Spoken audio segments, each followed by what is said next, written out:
Hello guys, magandang araw sa lahat, Luzon, Visayas at Mindanao, lalo na sa Davao City.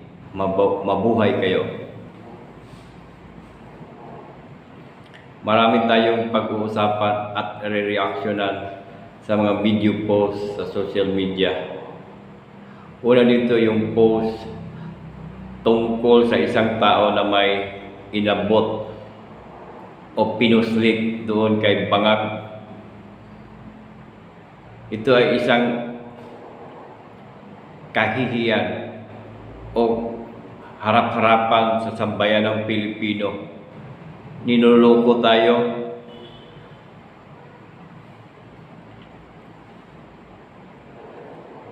Niluloko tayo dito. Ginawa tayong mga tanga itong Bangag na to. Hindi pa siya nakasagot sa drug test issue niya. Tapos ngayon meron na naman. Para sa kanila, madali lang pasinungaling na ang mga issue na to. Dapat matuldukan na itong mga gawain na hindi masikmura, hindi katanggap-tanggap o kanais-nais. Isipin nyo na lang guys, mayroon tayong 25 proposed annual budget, more than 6 trillion pesos. How could they manage this kind of budget kung utak nila ay laman ng pulburon?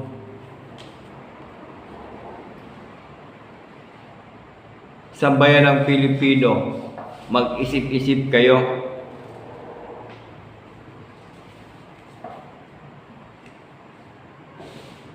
Huwag ninyo iboboto ang lahat ng mga line-up o linyada ni Bangag kung ayaw niyo mawawala o maglalaho ang 25 annual budget ng Pilipinas na parang bulak.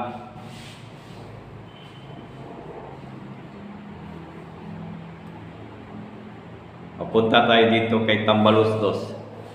Klaro-klaro itong video post ni Sas Rugando Sasol.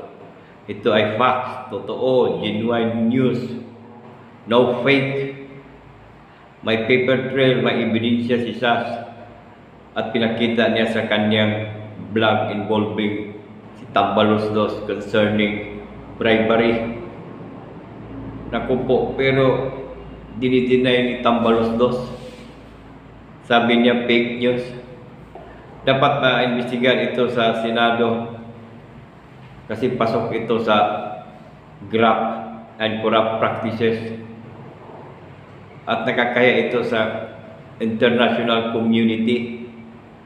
So therefore, lahat ng mga line-up ni Bangag at Tambaluslos, hindi natin ibuboto ngayong nalalapit na eleksyon para naman hindi maglalaho ang ating budget na parang bulak. Uulitin ko itong issue ni Tambaluslos, hindi katanggap-tanggap. Seryoso itong issue na to at hindi pinakita sa mainstream media kung ano ang katotohanan.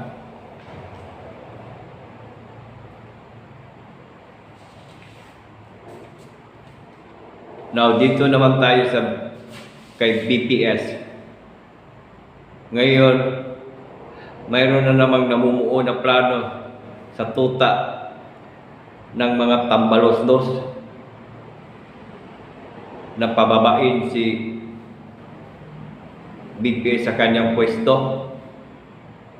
Nakakahiya naman nakakahiya naman kayo. Kung mayroon man dapat pababain sa pwesto, kayo yun, mga tuta ni Tambaluslos at Bangag. Akalain nyo may isang tuta ni Tambaluslos na mayroong sasakyan almost 20 million? Saan kaya galing ang pera na yan pangbili ng sasakyan na ganun kamahal? mga mamahalin na relo. Umabot mga 1 million. Saan galing pera pangbili nila yan? Pangbili nila. Mga palpak na proyekto tulad ng flood control. Therefore, kung mayroon mang pwedeng pababain sa pwesto, definitely yung mga tuta ni Tambaloslos at Bangag.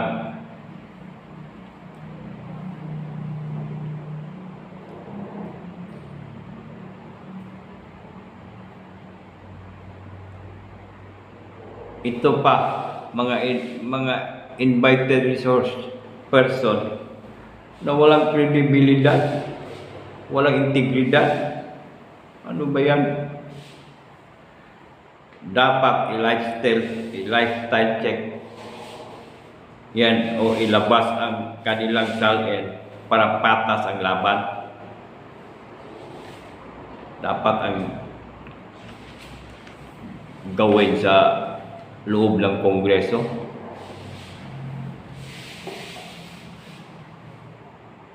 Ito pa, kahit walang budget si OBP, sabi na hindi yan hadlang sa kanilang serbisyo sa publiko. They will serve the country even without budget. Ganun katindi ito si BPS.